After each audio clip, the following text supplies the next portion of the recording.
a National Hurricane Center, I would most likely expect Tropical Storm Ian to be a Category 1 hurricane, as it is only 15 miles per hour off from being a Category 1 hurricane. Right now we're looking at the infrared, where you can see there's very good development, convective development. We're starting to get that spin with Tropical Storm Ian. This is the latest view on what it looks like. Right here is where the, generally in this general area, this circulation has adjusted just a little bit off to the northeast, just by about 15 to 25 miles. Not a lot, but it's a little bit of a difference. Very good convective development, explosive development. We should be at a Category 2 hurricane sometime in the morning. We're going to go ahead and look at the first. This is the GFS forecast model. I don't have a lot of stock or trust in the GFS at all at this time. I'm just going to show everyone what the GFS forecast model is looking like. This is the newest forecast model by the GFS. So right now it's depicting a 992 central pressure, and that's at 1 a.m. And I know that the models aren't going to be exact, so that's fine, but it's right now based off what I'm seeing observation-wise and satellite imagery. It's looking like it's a Category 1 hurricane right now. I mean, it's not official, but I think by the 2 o'clock update by the National Hurricane Center, it should reflect that. I'm pretty confident in that. And I also think that the GFS forecast model is not, it's underdoing the rapid intensification that I do expect this to be at in the next 18 to 20 hours. Especially, the GFS is starting to get more aligned with the European forecast models. It's starting to now agree with the European forecast models, and the European forecast models have been like they have been, taking it and turning it northeast, because we have a trough in this general area right through here with light to moderate shear, and that trough is going to eject that off towards the northeast, and I think it's going to take that turn. I'm pretty confident it's going to take that turn. So this is September 27th at 1 p.m. This is 42 hours out. We're sitting at a 962. I think it'll be a little bit lower than that. And at this point, this is the 7 p.m. September 27th at 48 hours. 1 a.m. September 28th, 54 hours out. We're sitting at a very powerful hurricane category. Close to a Category 4, I believe that's a Category 4, yeah. And 944, Category 4 hurricane, medium end, Category 4 hurricane at that point, 60 hours out, 7 a.m. September 28th, 943, 944, 952. Then you see how the GFS hints at that northeast curve. It's running into that trough. And I do think that regardless of what the GFS is showing, if it doesn't take that northeast turn, I think we're still going to be looking at a high-end Category 2 hurricane. If it goes a little bit more towards the north, I think we're still looking at a pretty substantial hurricane, even if it does go off more towards the north instead of going northeast. So regardless of the outcome, we're still looking at a stout, organized hurricane regardless. So the other thing we're going to look at here, this is the simulated convective development infrared. Okay, and this is the next 7 hours. This is the next 13 hours. This is also by the GFS, I should mention. This is the next 19 hours, 25 hours,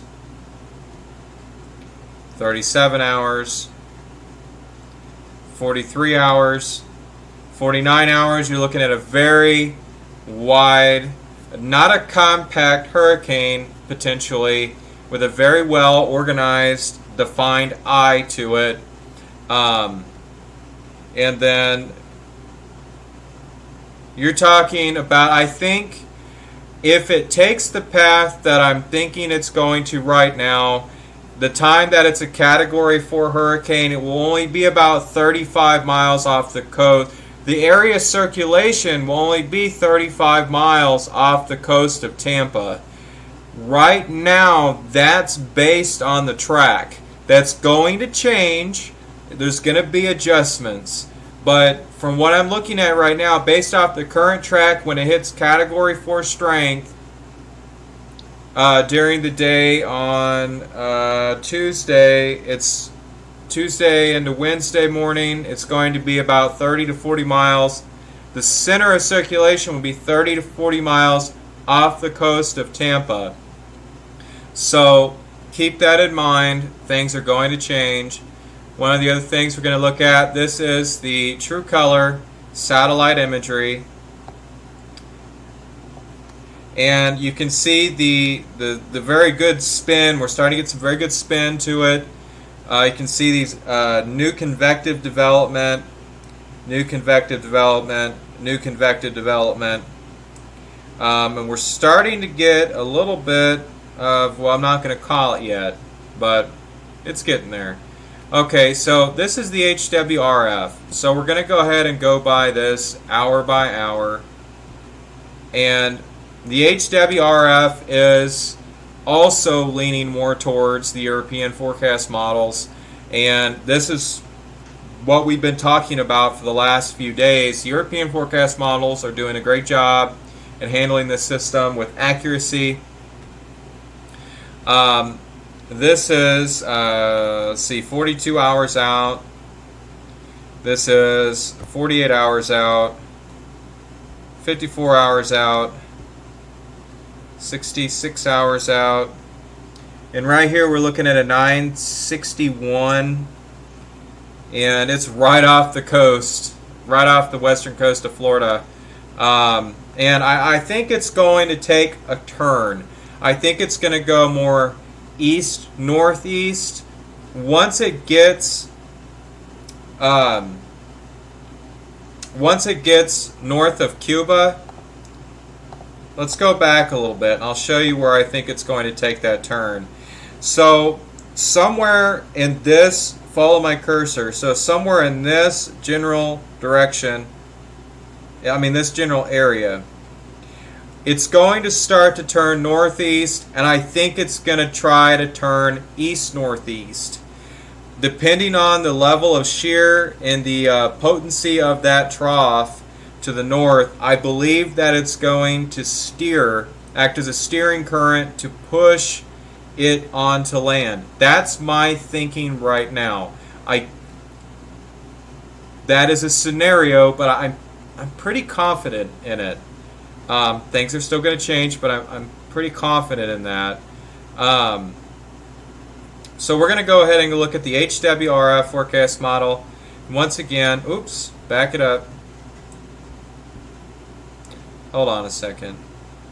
We're going to back it up to 24 hours out. That's 24 hours.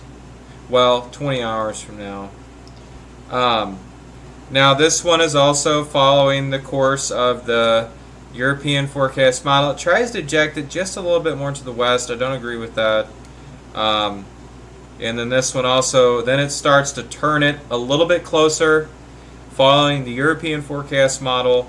And this is 60 hours out. And then, as you see what I'm talking about, it starts trying to turn it, and then it wobbles a little bit to the north, and then it turns a bit. And I do think that it's going to turn more towards the northeast with time. The other thing we're going to look at, this is from the National Hurricane Center. This is the 11 p.m. update. And since last night, if you were watching the live discussion last night, we were going over the scenarios of why I think it will turn northeast, and it did happen. The center of circulation reformed off back towards the northeast at its current location. It's done it maybe about 3 to 4 times since then. I do think we're going to have another correction at 2 a.m. In the morning, the 26th. I think we'll have another correction at 2 a.m. I think it will shift just a little bit more towards the northeast again. I think we'll see a slight, subtle change. The big change will happen here in about 20 hours once it gets past Cuba, western Cuba, which is going to feel some pretty substantial impacts from this. So I think we're going to be looking at a Category 1 hurricane by 2 a.m. I think it's already at hurricane status. It's just not reflected officially, but I do think it's there. So this is tropical. This is the Tropical Storm Ian model track guidance. It's where you're taking the averages, ensembles, and over the last 24 hours, we've seen a dramatic shift, and it's basically, follow my cursor. So we have a trough right here, okay, and what's happening is it's going to try to push the hurricane more towards the northeast, and I think it's going to push it a little bit more towards the east-northeast, and I do believe it's going to take that right-hand turn. There's still a possibility it won't, but I'm pretty confident. I'm going to set up about 2 hours north of Tampa. The reason why I'm going to set up 2 hours north of Tampa is because in case it wobbles and goes a little bit north of Tampa, that only gives me 2 hours to drive my modified Jeep into hurricane force winds by 2 hours, so it won't be so bad. Won't be. Knock on wood. My fake desk. So, but I think rather confidence is really starting to come together. So it could potentially be a Category 3 to Category 4 on landfall. I do think that's a likely scenario. And if it takes that more sharp east turn, then we could be looking at a low-end Category 4 to a high-end, medium-end Category 3. At that point, that's a very destructive, damaging hurricane. Also, one of my other concerns is with the Tampa area, is we have a lot of properties along Tampa, like Treasure Island, going north of Treasure Island by like 50 miles to the south. We have a lot of properties that are adjacent with water behind the properties, and the only problem I have with that is when you have storm surge, the water behind the properties will fill up first, flood the surrounding land to the back of those properties, and then when you have that storm surge come in, that's extra pressure on those properties.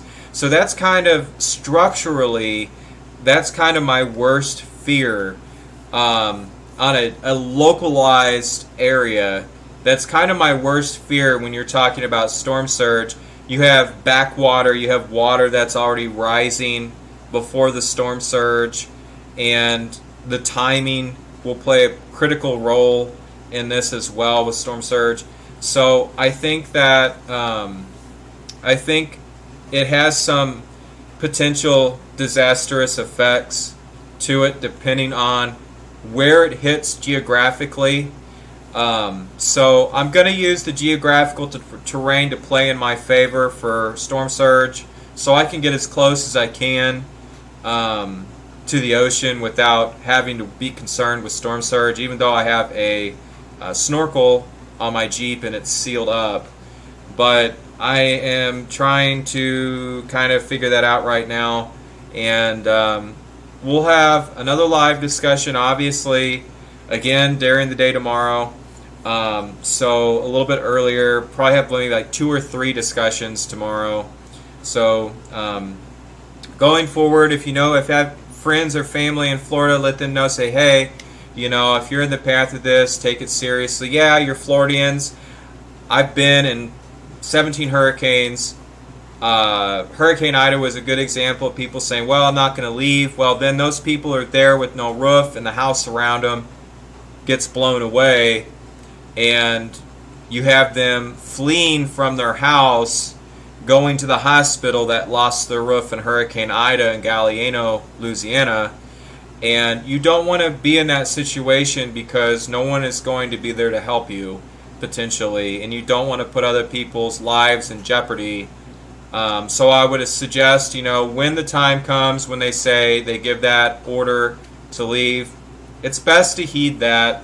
And especially, when you see us in that area, that's the area that's going to get hit the worst, because when you see me there or other meteorologists there, that's the area that's going to get hit the worst, most likely. So I hope you all have a great night. Please stay safe.